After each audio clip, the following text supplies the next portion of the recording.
Aujourd'hui, avec le retour d'un temps moyen, on va dire, on va parler en effet de l'hypnose et des allergies. Et je crois que c'est important aussi de voir un petit peu si l'hypnose peut aller jusque-là, soigner, se libérer des allergies par l'hypnose. L'hypnose qui englobe plusieurs techniques, bien sûr, thérapeutiques, qui ont déjà fait leurs preuves pour venir à bout de certaines problématiques somatiques ou psychologiques. On peut citer notamment les angoisses, l'insomnie, les TOC, les traumatismes. On aura l'occasion d'y revenir. Mais si vous êtes sujet à des problèmes d'allergie, l'hypnose peut-elle être un traitement efficace pour vous soulager, peut-être même pour vous guérir? Avez-vous déjà entendu parler de cela? Avez-vous des personnes autour de vous qui ont tenté l'expérience? C'est ça qui m'intéresse de savoir, en confrontant évidemment l'avis de la spécialiste, elle est hypnothérapeute, avec vous qui l'avez peut-être déjà testé. 070 23 33 23, SMS 30 63 si vous souhaitez intervenir aujourd'hui. La vie du bon côté. Bonjour Carole Jehan. Bonjour Sylvie. Bienvenue Carole, vous êtes hypnothérapeute, vous êtes formatrice aussi en hypnose, vous êtes habituée à enseigner l'hypnose à Paris, au CHU de Clermont-Ferrand. Oui, tout à fait. J'y vais ce soir, figurez-vous. C'est vrai ? Je pars directement de chez vous, je vais là-bas. Bon, vous baroudez aussi alors, vous baroudez et vous enseignez la bonne parole un petit peu partout, c'est bien parce que vous êtes en Belgique régulièrement. Chez un autre hypnothérapeute de Braine-l'Alleud, et vous faites en effet des séances de l'hypnothérapie et des formations et des stages aussi d'auto-hypnose. On aura l'occasion d'y revenir. Alors, je crois qu'il faut commencer vraiment par l'ABC de l'hypnose. Pour nous permettre d'en savoir un petit peu plus sur le sujet, peut-être définir ce qu'est l'allergie, avant de parler de l'hypnose et de votre technique d'une façon plus détaillée. Qu'est-ce qu'une allergie ? Et on rappelle, vous n'êtes pas médecin, encore une fois. Tout à fait. Merci de le préciser. Alors, pour moi, une allergie, c'est une erreur d'aiguillage. C'est une erreur du système immunitaire. C'est une erreur passagère. De la même manière que parfois vous prenez une route, l'autoroute, et vous vous trompez de sortie. Vous sortez trop tôt, trop tard. Eh bien, en fait, le système immunitaire à un moment donné de votre vie, et ça va peut-être parler à des gens parce que ça arrive n'importe quand, les allergies. Il n'y a pas d'âge, il n'y a pas de moment. Tout allait bien avec un produit et tout d'un coup, comme ça, on ne sait pas pourquoi, hop, on ne peut plus. Parce que le système immunitaire, il s'est trompé et il a engrammé une mauvaise information. Il s'est dit, par exemple, cacahuète, je ne sais pas, danger de mort. Et donc, il a en fait rejeté totalement le produit. Vous voyez, c'est une erreur. Mais comme toutes les erreurs, elles sont éphémères, passagères, et on va nous rectifier. On va reprogrammer, en quelque sorte, le système immunitaire. Et si je parle, on va lui dire, en quelque sorte, tu t'es trompé, t'as fait une erreur, c'est pas grave. Calme-toi, système immunitaire. Voilà, c'est juste une erreur. On reprogramme et c'est reparti sur la bonne voie et pour toujours. C'est ça ce qu'on fait. Ça me parle parce que j'ai déjà évidemment abordé ce genre de conversation, on va dire, avec d'autres personnes. Et quand ces personnes m'ont appris, on va dire, vraiment à me souvenir, parce que je ne sais pas si vous faites ça aussi, mais du moment, du jour où ça a commencé, ou du pourquoi, est-ce que et les personnes qui en général abordent ce genre de choses font réfléchir les personnes qui sont allergiques à quelque chose, enfin c'est peut-être pas vous, non, pas moi. En disant tiens, est-ce que tu traversais une période comme ça, est-ce qu'il y a eu une rupture dans ta vie sentimentale, est-ce que donc c'est pas vous, non c'est pas ça. Mais enfin à un moment donné il y a quand même eu quelque chose quoi, à un moment donné quelque chose donc qui dépend de, je vous dis, c'est vraiment une erreur du système immunitaire, une erreur d'engrammage. Et il n'y a pas une fragilité. Il n'y a pas une fragilité si le système immunitaire à un moment donné. Oui, oui, on peut bien sûr. Donc on pourrait penser s'il y a une fragilité, il y a peut-être une période difficile à une passer, période, mais qui peut être aussi de grosse fatigue, de stress. Oui, je dis pas que mais c'est pas là-dessus qu'on va agir. Pour vous. Autant pour plein d'autres choses. On a une technique qu'on appelle chez nous une RHV, remodélisation hypnotique de vie. On va retourner à la cause source, qui est souvent dans l'inconscient et pas dans le conscient. Et pour certaines choses, comme pour les migraines, pour le psoriasis, pour plein de pathologies, c'est très intéressant d'avoir la source. Mais la technique que l'on a pour l'allergie, j'ai presque envie de dire qu'elle est simple. On n'a pas besoin. Il faut connaître l'élément allergène. Ça, en revanche, c'est impératif. Bon, on va de toute façon avoir des personnes qui vont témoigner sur ça. Vous avez plein d'exemples aussi à nous donner. Et avant de repartir sur Paris, sur Clermont-Ferrand, vous êtes là jusqu'à 14h30 pour nous dire comment vous fonctionnez. Voilà, comment vous faites, vous, pour traiter, pour libérer les personnes de leurs allergies. Bon, on va demander peut-être à des personnes de prendre la parole. Est-ce que toutes les allergies, à mon avis, serait une question qui viendra sur le tapis? Est-ce que toutes les allergies peuvent être envisagées? Parce que quand on parle d'allergie, c'est très large. Il y a beaucoup d'allergies différentes. Jean, qui est hypnothérapeute, l'hypnothérapie permet d'intégrer de nouveaux apprentissages ou d'informations durant l'état de conscience modifié. On aura l'occasion d'y revenir. L'allergie, est-ce que vous avez développé une allergie à un moment donné? Est-ce que vous vous souvenez peut-être comment ça a commencé? Voilà, c'est peut-être aussi important de se souvenir du comment ça a commencé, à quel moment, voilà, et de mettre peut-être des mots là-dessus.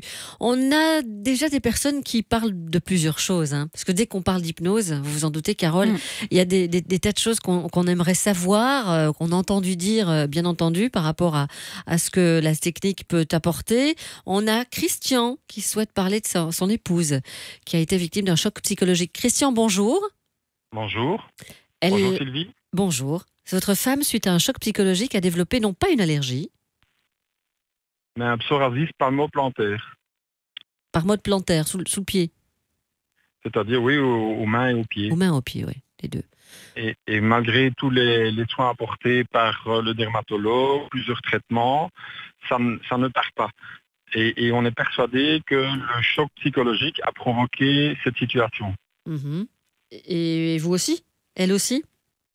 Elle est persuadée de ça? Ouais. Oui, sûr.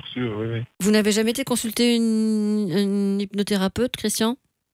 Non, en général, on s'adresse d'abord à la médecine. Oui, ça c'est sûr. Hein, de toute façon, c'est pas là pour dire que ça c'est pas bien, mais c'est normal. C'est le chemin classique. Vous avez déjà entendu parler, Christian, de l'hypnothérapie par rapport à ça ou pas? Par rapport à ça, mais par rapport à d'autres choses. Dans d'autres Okay. Pour voir où vous en êtes, hein, pour voir s'il faut refaire tout un cours théorique ou pas. Bon, Carole, est-ce qu'on peut faire un peu le parallèle entre ça et l'allergie? Alors, Christian, donc merci de votre appel. Alors, ce qui est intéressant, c'est que là, c'est pas une allergie, hein, c'est pas la même chose.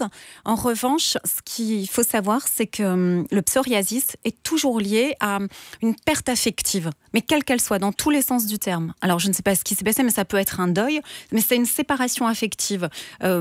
J'ai un exemple pour illustrer. J'avais des gens chez qui je suis allée travailler à Grenoble. Et le monsieur, je travaillais pour sa femme, je recevais des gens chez eux, et le monsieur était rempli de psoriasis. Mais il voulait surtout pas faire d'hypnose, lui, donc il n'était pas obligé. Et comme ça, je lui dis le soir, vous savez, le psoriasis est lié à une perte affective, un éloignement affectif et tout. On se quitte le soir là-dessus, il va dormir. Et au petit-déj, le lendemain matin, il me dit « Mais Carole, vous savez, j'ai réfléchi à ce que vous m'avez dit. Mon psoriasis, je l'ai depuis très petit, depuis enfant. Cela correspond exactement à la période où son papa et sa maman, ils vivaient en Espagne, l'ont envoyé en pension pour faire toute sa scolarité, mais très tôt, parce qu'il n'y avait pas d'école à côté. Et c'est cette séparation affective du papa et de la maman qui a enclenché ce processus. Et il n'avait jamais fait le parallèle avant? Non. C'est à ce moment-là qu'il y a pensé. Tout à fait. Et il y a toujours quelque chose de ce ressort-là. Mais vous voyez, pas forcément. Ça peut être deuil, ça peut être une rupture sentimentale, bien sûr, mais aussi d'une manière un peu symbolique. De même que, si vous me permettez, les zonas, par exemple, vous savez, les zonas sont liés à une culpabilité, à quelque chose lié à la culpabilité. Moi, je prononce des fois un mot et paf, les gens mettent tout de suite les yeux qui clignotent, je vois tous les signaux. Et puis après, ils me racontent, voilà, qu'est-ce qui s'est passé, etc., etc. Bon, donc c'est un bel exemple, Christian, à prendre, évidemment, pour voir un peu comment vous procédez. Si on en revient à l'allergie, puisque je vous ai posé la question tout à l'heure, est-ce que l'allergie apparaît à un moment donné lors d'un choc psychologique, Là, vous m'avez dit non. Donc par rapport à ça, on reste sur ça.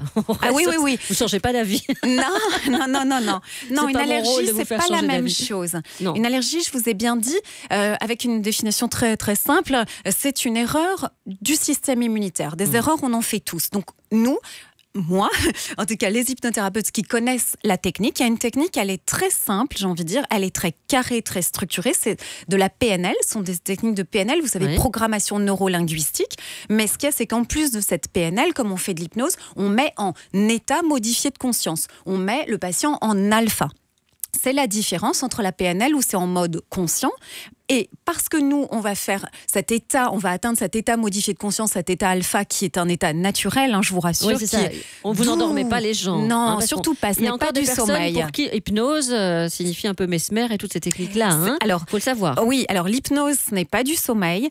Et l'hypnose que pratique Mesmer est une hypnose de spectacle. Cette hypnose de spectacle fonctionne sur un tiers de la population. Un tiers d'entre nous sont ultra réceptifs au quart de tour, mais ils prétestent les gens. Ils prétestent la salle avec une série de 5 petits tests.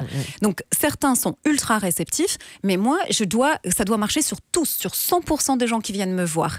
Et donc on appelle ça l'induction. L'induction, c'est le langage, c'est les mots qui vont permettre de mettre une personne en état modifié de conscience, en état alpha. Et c'est un état naturel. Nous allons en alpha toutes les 90 minutes.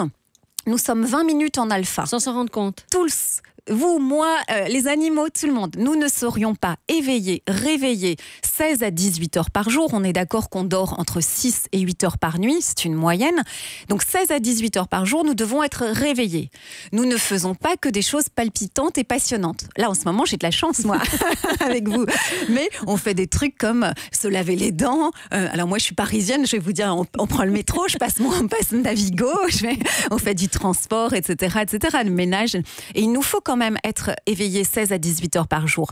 Ce serait impossible si nous n'allions pas très régulièrement, donc par tranche de 90 minutes, nous sommes 20 minutes, 10 minutes en début de cycle, 10 minutes en fin de cycle, nous sommes 20 minutes dans cet état alpha, qui nous auto-ressource, nous auto-régénère et qui fait qu'on tient debout, qu'on tient éveillé. Et on fait souvent ça parfois sur la route. Avec des personnes qui ne se rendent pas compte en effet du chemin qu'ils prennent. C'est ça. Et qui sont dans une espèce d'état modifié de conscience. Voilà. Parfois c'est dangereux, parfois ça l'est pas. Parce que ça l'est pas. Parce que malgré tout, il y a quelque chose qui nous pilote. On reste toujours. C'est une sorte de pilotage automatique. Ouais, c'est ça. Et c'est le meilleur exemple que vous pouvez donner parce que c'est quand sur un trajet lambda ordinaire qu'on fait tous les jours, de sa maison à l'école des enfants ou à son travail, on est arrivé porte à porte. On n'a rien vu, on s'est aperçu de rien. Et cependant, tout s'est bien passé. Ouais. Vous n'avez pas grillé de stop, pas écrasé personne ou autre. Et on a aussi, quand on est en alpha, le temps n'est plus là. Le temps passe très très vite. Et en fait, ça c'est typique d'être en alpha. Mais on peut le faire dans le métro aussi. C'est quand tout d'un coup, comme si on revient dans son corps, on réatterrit et que c'est le moment de sortir, c'est notre station. Et ça, on fait tout ça et ça nous permet de tenir le coup, de tenir éveillé et réveillé, donc c'est 16 à 18 heures par jour. C'est un état naturel, ressourçant, ultra bénéfique. D'accord, c'est bien. C'est bien de le savoir. Maintenant, j'espère que certains ne vont pas prendre ça comme erreur en disant ne me parle pas, je suis en alpha. Ils ont dit de toute façon à la radio que toutes les 90 minutes, on dit 90, toutes les 90 chez nous, toutes les 90 minutes, j'en avais besoin, donc c'est comme ça. Voilà, tu me laisses alphatiser et on se rejoint dans un géo. Elle me parler des allergies, il viendra parler de cela d'ici une dizaine de minutes. Il parlera de l'histamine qui se développe en fonction du stress, séquence médicale. Il viendra un peu nous apporter cette réponse. L'allergie qui est une réponse immunologique de l'organisme face à une agression, les allergènes. Elle n'est pas héréditaire, je pense, l'allergie. Voilà, mais un terrain familial la favorise parfois.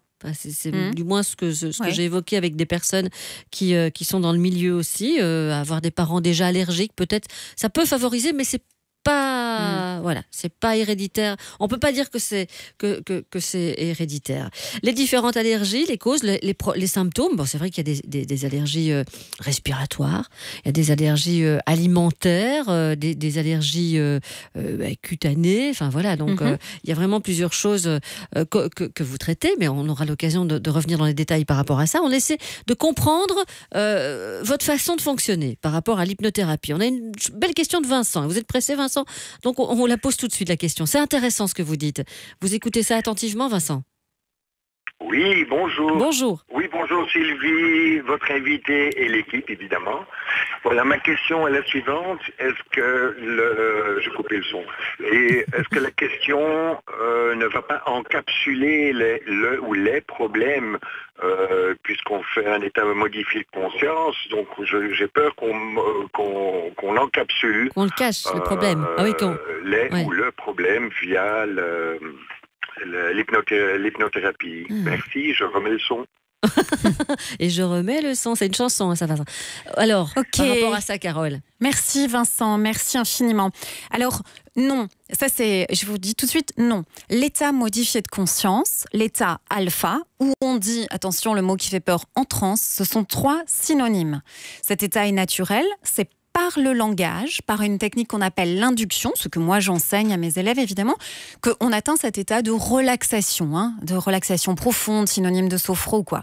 Mais cet état, c'est parce qu'on met bien le patient en EMC, état modifié de conscience ou alpha, qu'on a une prise directe sur son inconscient et que c'est fort, que c'est puissant, que c'est pertinent, que ça fonctionne. Parce qu'on enlève une allergie en une séance, Vincent.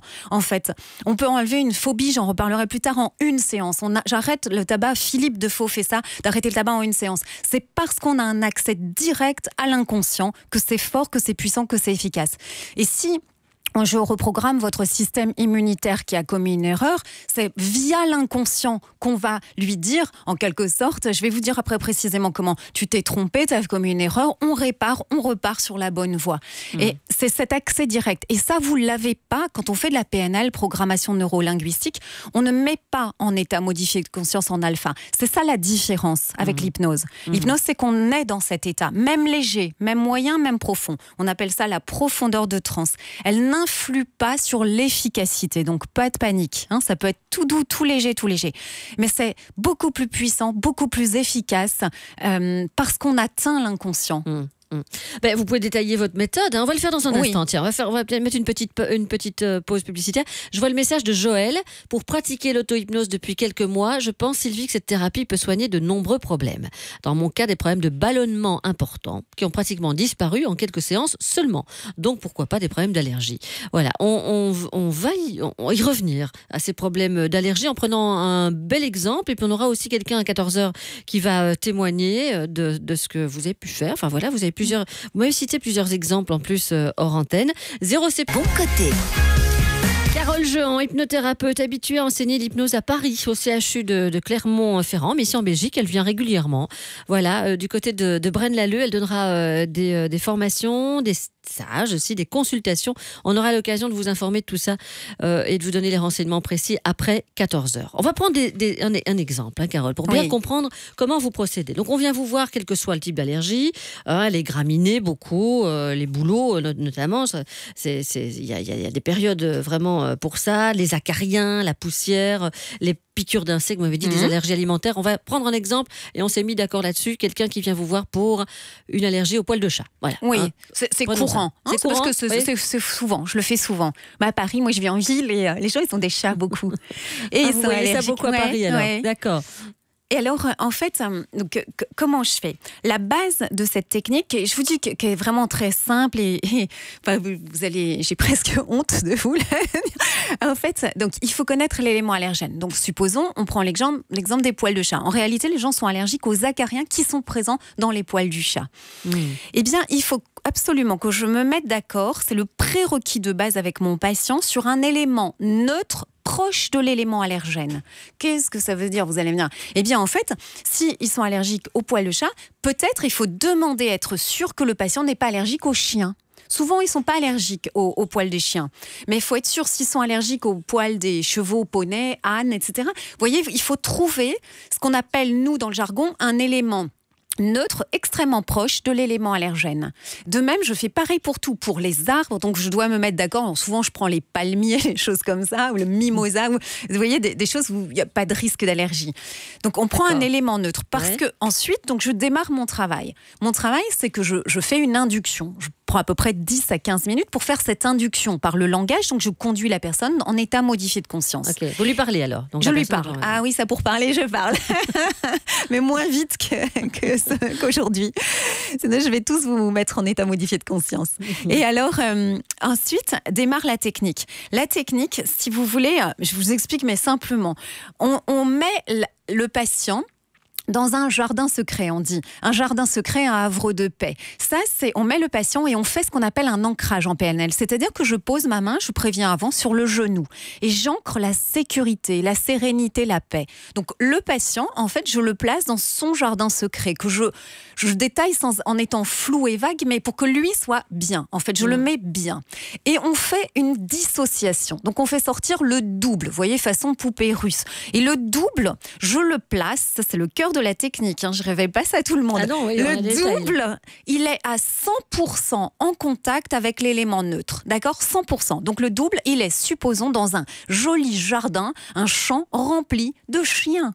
Il y a plein de chiens, des petits, des moyens, des grands, de toute race, de toute espèce, des petites boules d'amour. Moi, j'adore les chiens en plus. Voilà, et il y en a, ils sont plus mignons les uns que les autres. Et vous, on dit ratifier, c'est-à-dire que vous dites sans cesse, comme un refrain leitmotiv, que le double va mieux que bien, parfaitement bien, que son système immunitaire fonctionne parfaitement, à la perfection.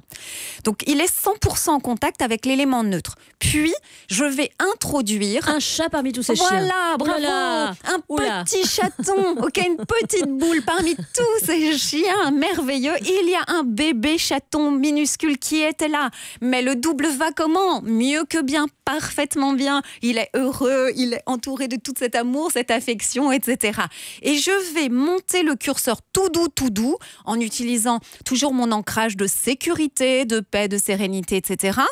Ok, je vais monter le curseur de l'élément allergène. C'est-à-dire que de cette petite boule de poils merveilleuse qu'on a trouvée là, inopinément parmi tous ces chiens, il y a un chaton, mais il y a aussi, il y a la famille chaton, il y a des chatons, une famille chaton parmi 99% de chiens. Ils vont commencer à remplacer tous ces chiens, alors, les chats.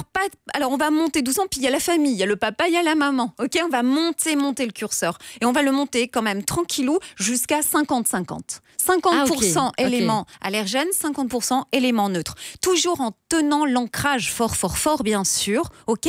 Et on va ensuite venir faire constater, c'est-à-dire qu'on va réassocier tout doucement. On va faire sortir la personne de son jardin secret qui constate que son double va mieux que bien et en parfaite santé, respire bien avec un excellent système immunitaire et réintégration, réassociation. Et c'est reparti. Wow. Il y a quelqu'un qui vous regarde derrière la vitre en train de faire tous ces schémas là, et qui aimerait bien en savoir plus. C'est le docteur Géo qui va s'installer pour nous parler de l'histamine. Voilà, il voudrait apporter sa pierre à l'édifice. Merci en tout cas parce que c'est très visuel. J'ai l'impression même de voir le patient que je ne connais absolument pas, mais j'ai l'impression de le voir devant vous.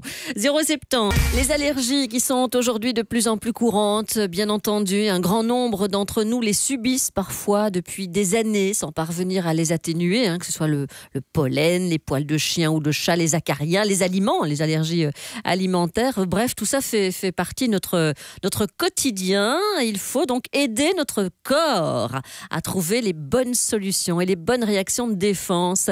Et parfois, c'est vrai qu'on entend tout et n'importe quoi. Bonjour, docteur Géo. Bonjour Sylvie, bonjour Carole. Voilà, c'est comme si j'étais à votre consultation. Voilà, je viens vous dire, docteur, conseillez-moi. Alors, vous savez qu'aujourd'hui, on parle un petit peu de l'hypnose aussi pour traiter les allergies. Donc, voilà le sujet qu'on évoque par rapport à ça. Voilà, je ne sais pas ce que vous voulez dire et comment vous allez vous inclure dans notre conversation. Non, c'est vrai. J'ai encore rien dit. Je vous dis simplement, mais je sais que vous suivez l'émission. Bien et sûr, que je vous donne de toute façon les thématiques. Sylvie, écoutez-moi, vos paupières sont lourdes. Vous devenez calme. Vous devenez sans aucune anxiété. C'est quoi ça, devenir calme? Je ne sais pas ce que c'est, vous dire. Alors, soyons un peu plus médical, puisque c'est quand même mon job. Alors, l'hypnose, c'est une technique fascinante. C'est une technique fascinante qui met le cerveau dans un état différent de ce qu'il est, évidemment. Ouais. Et par exemple, le mécanisme de l'allergie, puisqu'ici on est vraiment dans les allergies, le mécanisme de l'allergie, il est très, très, très réceptif à tout ce qui est psychologique. Ça veut dire, par exemple, l'autre jour, je suivais un troupeau de gendarmes, pas un troupeau, un groupe de gendarmes à cheval, et je suis allergique, je pense que c'est aux chevaux. L'histoire ne le dit pas si c'est aux chevaux ou si c'est ce qui est sur les chevaux. Mais toujours est-il que j'étais en retard, j'étais pressé, et en 2-3 minutes, je suis rentré dans une difficulté de respiration, ce qui ne m'arrive jamais, et puis je me suis calmé et je me suis dit, mais c'est pas possible, ton esprit à ce point-là peut réagir. Effectivement, donc l'allergie, c'est quand on a une réaction, c'est de l'histamine, la substance de base, c'est l'histamine, et qui apparaît par dégranulation des mastocytes, c'est-à-dire des cellules qui sont riches en histamine. Et suivant l'état dans lequel on est, ces cellules vont éclater ou ne vont pas éclater, vont donner l'histamine ou ne vont pas le donner. Et si vous êtes en stress, c'est vraiment super efficace, vous allez attraper une crise d'allergie, surtout si vous créez l'image des chevaux pour moi, ou de leur conducteur. Si vous le créez dans votre esprit, c'est direct, vous allez avoir une crise d'asthme ou même une réaction cutanée. Tout peut venir de là. Et donc, repositiver une image, ce qui se fait évidemment facilement en hypnose, ça vaut la peine. D'autant plus que dans les Belges, en fait, 10% sont hyper réceptifs à l'hypnose. Mais vraiment, 10%, c'est énorme en fait. Ça veut dire qu'on peut pas leur faire ce qu'on veut, certainement pas. Ils vont pas tous devenir gendarmes. Mais ce qu'on peut faire évidemment avec ces allergies et l'hypnose, c'est assez impressionnant finalement. Et donc on connaît pas bien le mécanisme parce qu'on a étudié l'hypnose, on a étudié l'allergie, mais on n'a pas étudié les deux ensemble. Et il faut dire que personne ne veut financer des recherches comme celle-là évidemment. Mais là où l'hypnose thérapeutique fonctionne bien sur les traumatismes, sur la douleur, sur l'anxiété, et donc pourquoi pas sur l'allergie qui fait partie de cet ensemble, eh bien on a vraiment des possibilités d'action. Donc c'est une excellente chose, et c'est pas plus mal que des médicaments. Maintenant, ça vaut la peine de toujours connaître la cause de l'allergie, de voir un peu, je dirais, l'état général dans lequel on est, bien sûr. Mais quand même, l'hypnose est une technique certainement utile. C'est bien. Si c'est un médecin qui le dit, c'est bien. Et c'est vrai qu'on parle assez souvent d'hypnose dans mon émission pour traiter pas mal de choses. D'ailleurs, je suis toujours assez interpellée par ce que ça suscite comme réaction positive, parce qu'en général, il y a pas mal de personnes qui témoignent de façon positive par rapport à ça. On continue à parler de cette thématique après 14h avec Carole Jehan. Elle est hypnothérapeute, elle est formatrice en hypnose. Elle vient régulièrement en Belgique, même si elle passe la plupart de son temps à Paris. Elle enseigne l'hypnose là-bas, à Paris, au CHU de Clermont-Ferrand. Elle vient régulièrement en Belgique, du côté de Braine-l'Alleud notamment, et proposera un stage d'auto-hypnose le samedi 13 octobre. Voilà, je pense qu'on peut de toute façon vous contacter via votre site internet, votre blog. Je l'ai mis sur la page Facebook de l'émission. Et dire aussi, comme je l'ai dit en début d'émission, que vous avez tous une spécialité. La vôtre, Carole, c'est la sclérose en plaques. Voilà. Vous êtes spécialisée là-dedans parce que vous parlez de la compréhension des émotions négatives. Donc c'est quelque chose qui vous touche très fort. Voilà, la sclérose en place par hypnose. Et je peux déjà demander, vous reviendrez de toute façon quand vous serez en Belgique, donc on pourra faire une émission à ce sujet-là. Mais je peux déjà demander à des personnes s'ils ont déjà entendu parler de cela ou s'ils ont déjà été consultés un hypnothérapeute pour leur sclérose en plaques, ou des personnes qu'ils connaissent peut-être autour d'eux. Vous pratiquez l'hypnose humaniste. Ça aussi, vous l'avez dit, je pense, vous avez cité ce mot-là, mais c'est important de le dire, de le repréciser, Carole, parce que vous avez tous aussi une technique différente d'approcher la chose. L'humaniste, c'est moins connu, c'est moins connu. Le nom est breveté par mon professeur qui m'a formée, c'est Olivier Lockert. Mais l'hypnose que nous pratiquons tous est de l'hypnose dite ericksonienne, qui vient de Milton Erickson. Et l'hypnose dite humaniste, c'est une autre façon de travailler. C'est une façon de travailler en symbole, en symbolique. Donc, on travaille en symbolique. C'est assez, moi je trouve ça magnifique parce que c'est peut-être assez spirituel. Vous savez que moi je travaille avec l'inconscient. Enfin, l'hypnose, c'est le travail de l'inconscient, et que l'expression, le langage de notre inconscient, c'est les rêves la nuit. C'est des symboles. Donc en fait, on travaille sur des symboles de la maladie, des problèmes, et ces symboles, ils vont être OK ou pas OK, ils vont être bons ou pas bons. Et de toute manière, alors c'est là où on va agir, c'est qu'on va modifier le symbole. C'est pas moi qui vais le faire, mais je vais le faire par mon patient qui va transformer, ou si c'est bien, magnifier encore, augmenter pour que le symbole soit au top du top. Et la guérison, si je puis dire, la résolution vient de là. Donc c'est tout un travail en symbolique qui va ensuite, j'ai envie de dire, redescendre dans la matière, dans le corps, dans la matérialité de la vie. C'est très très beau. On a Sandrine qui donne son commentaire sur la page Facebook que vous connaissez bien. Elle dit: je suis une élève de Carole. Ah oui. J'ai suivi sa formation l'année passée. J'ai suivi sa technique sur ma fille pour une allergie aux graminées et ça a fonctionné. Point d'exclamation. Plein de bisous, Carole. Et à vous aussi, elle met kiné. Elle est kinésiologue ou Sandrine, kinésithérapeute? Merci de tout mon cœur. J'ai parlé de toi. J'ai eu quelqu'un qui a la sclérose en plaques ce matin. Je te l'envoie. Il est à côté de Braine-l'Alleud. Je te l'envoie. C'est la meilleure kiné. Merci, elle vous appellera en ange. antenne, Sandrine, de toute façon. Bon, on a quelqu'un d'autre que vous connaissez bien, parce que j'ai envie aussi d'avoir un exemple de quelqu'un qui va un peu nous dire ce qui a fonctionné ou pas, parce que ça aussi, on peut tout entendre. Daniel, bonjour. Bienvenue, Daniel. Bonjour, Sylvie. Et bonjour, Carole. Allergie Bonjour. à quoi, Daniel? Allergie au gluten? Oui, voilà, c'est une allergie que j'avais, Ouais. au gluten, pendant des années, pendant 4 ans. Et j'étais très, très embêté avec ça. Les symptômes, c'était essentiellement les yeux. Enfin, il y avait beaucoup de symptômes, Ouais. il y en a beaucoup, mais il y avait le plus grave pour moi, c'était les yeux. J'avais toujours le dessous des yeux rouges. Ouais. Je me faisais arrêter des fois par la police, ils croyaient que j'avais fumé des choses, etc. Le soir, la conduite devenait très difficile quand on était dans l'obscurité. Et les lumières de la ville, les lumières de la route, les voitures en face, etc. Je pouvais plus trop conduire la nuit, en fait. Je pouvais quasiment plus conduire. Voilà. Et vous consultez quelqu'un d'autre avant Carole qui est hypnothérapeute? Vous entendez parler de l'hypnose à ce moment-là, ou comment s'est fait le contact? Alors ça a été, oui, bien sûr, j'ai consulté plein de gens qui pouvaient rien faire. J'ai été me faire diagnostiquer, j'étais pas allergique, donc aucun diagnostic possible, aucune réaction à rien. On me disait c'est la mode, donc vous dites que vous êtes sensible. Tous les médecins étaient d'accord que je disais n'importe quoi et que j'étais pas sensible au gluten. Donc, c'était peut-être vrai selon leurs critères à eux médicaux au niveau allergique. Il y avait quelque chose à traiter de toute façon. Vous saviez qu'il y avait quelque chose à traiter de toute façon. Ah ben moi j'allais pas bien, ça c'est sûr et certain. Voilà. Voilà. Celui qui le sait le mieux, c'est celui qui va pas bien, je pense, Daniel, de toute façon. Voilà, et donc j'avais vu plein de gens. Heureusement, j'avais fait des études de diététique avant, donc je savais exactement ce qu'il fallait manger, pas manger. Et alors là, c'était clair et net. Si je mangeais pas de gluten, j'allais bien. Dès que j'en mangeais un pouillem, ça allait plus du tout. Ça mettait en gros 4 heures à arriver, les symptômes entre 3 et 4 heures. Et ça mettait 2 jours à disparaître quand j'arrêtais le gluten.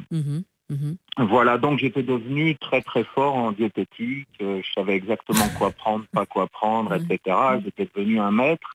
Et j'ai croisé Carole en vacances, encore. Oui, ne racontez pas tout, Daniel. Mais donc, vous arrivez... Est-ce que l'hypnose... Vous connaissiez rien du tout? Vous ne connaissiez rien du tout de l'hypnose avant?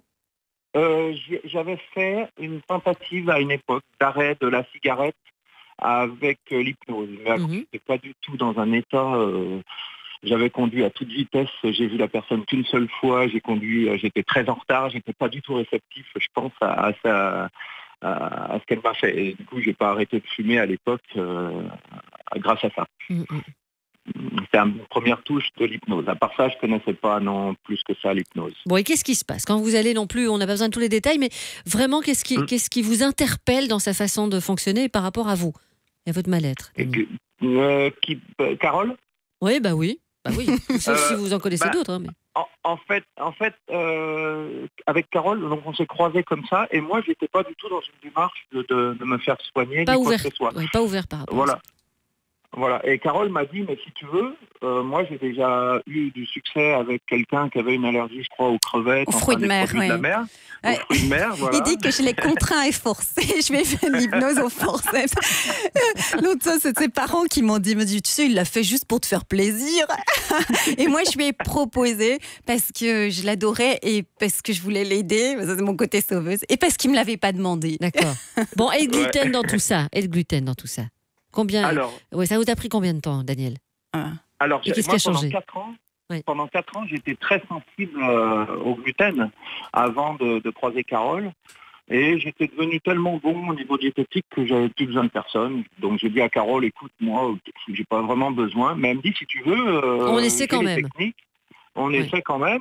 Alors, vu que j'insistais pas, elle me dit, Daniel, à la limite, que toi tu veuilles ou pas, je sais plus comment c'était. C'était, est-ce que tu veux redevenir normal, quoi, en gros, quoi. Bon, allez plus vite, Daniel, parce qu'on n'a pas toute l'après-midi. Donc vraiment, il faut clôturer. D'accord. Vraiment, il faut clôturer, okay. Daniel. Donc, vous faites la technique. Ça dure combien de temps? Ça dure 1h30. Ouais. Et puis après, c'est terminé. Donc, après, elle m'a dit, on remange normalement. Et puis, j'ai pas eu de symptômes après. Ouais, ça, c'est quand même incroyable. Le soir même, je m'en rappelle, tu avais mangé du gâteau au chocolat en dessert. Tu avais pris 2 fois du gâteau au chocolat. Et le lendemain, je me souviens qu'on quittait le nord de la Corse pour aller rejoindre Bastia en vélo. Et je me suis dit, peut-être qu'avec ses yeux, il ne pourra même pas aller en vélo. Il l'a fait. Et en fait, le matin, je n'osais même pas. Je me dis, parce que la honte, et puis je sais pas, j'avais... Et en fait, le matin, j'entends les autres qui se jettent sur lui. Alors, et il regarde ses yeux. Et j'entends pécable. Vous savez, bon, je veux d'autres évidemment, contacts comme Daniel. Hein, ce serait vraiment bien, dans quelques instants, de dire si vous avez d'autres exemples à nous donner dans ce cas de figure-là. Mais en tout cas, allergie au gluten, on a bien compris, Daniel. Mais on aimerait bien voir d'autres personnes. Hein, sorry, mais on n'a pas non plus toute l'après-midi. On aimerait vraiment bien entendre d'autres personnes. Mais vous êtes tellement enthousiaste, Daniel, que ça nous a fait chaud au cœur. Voilà, on en parle à nouveau après Patrick Bruel. Pour soigner les allergies, encore une fois, avec Carole Jehan, notre invitée, avec Daniel, qui était très très content de raconter son histoire. Hein, et surtout vos vacances en commun. Mais enfin, il fallait quand même commencer par lui, parce que c'était quelqu'un de très sceptique. Hein, on l'a senti au départ, pas vraiment ouvert. Et comme il dit, finalement, je vivais avec une connaissance au niveau de la diététique énorme, et je m'en sortais plus ou moins. Mais le soir même, il a remangé du gâteau au chocolat 2 fois. Le lendemain matin, il était impeccable. Il a repris du pain, des croissants. Le midi, il a mangé une pizza sur le port de Bastia. Et parce qu'après, il retraversait en bateau. Et vous avez beaucoup de personnes qui ont des allergies alimentaires comme lui? Oui, c'est fréquent. Donc c'est quoi? Donc il y a les allergies alimentaires, il y a les allergies aux poils d'animaux, donc ça on en a parlé tout à l'heure. Aussi. Les graminées, à une période donnée, les graminées, c'est fréquent. Tout ce qui est acarien aussi. Et puis... vous fonctionnez de la même façon. Oui, il n'y a pas technique, une technique pour les graminées, une technique pour l'alimentation. Non. On doit impérativement connaître l'élément allergène et trouver en accord avec le patient, être à 100% sûr qu'il y a un élément neutre, qui soit bien neutre et tout ça. Tout à l'heure, c'était plus facile puisque on a pris l'exemple de l'allergie au poil de chat. Vous avez demandé à votre patient et nous de nous visualiser peut-être dans une pièce avec plein de chiens. Mais je pensais à votre médecin, ça m'amusait avec ses chevaux. Vous voyez, quand les gens, donc c'est pareil, il est allergique aux acariens dans les poils des chevaux. Mais vous voyez, on ne sait pas du tout sûr qu'on peut prendre un âne, parce que souvent âne, poney, mule, etc., c'est un peu pareil. Et je pensais à un dromadaire ou des trucs comme ça, mais il n'en sait rien s'il est allergique aux poils de dromadaire, parce qu'il n'est pas tout le temps. Et là, je me dis, vous voyez, des fois c'est un peu plus touchy, un peu plus compliqué. Alors je pensais à l'éléphant, lui faire une balade à dos d'éléphant au Sri Lanka, c'est sympa. Serpent, ça n'a pas beaucoup de poils. Oui. Ah, moi j'ai horreur. Alors moi j'ai une phobie des serpents. Ça pourrait quand même faire fort peur. Mais comment, et on visualise quoi avec des allergies alimentaires, le gluten, on visualise quoi? Alors autre chose, moi j'utilise le riz.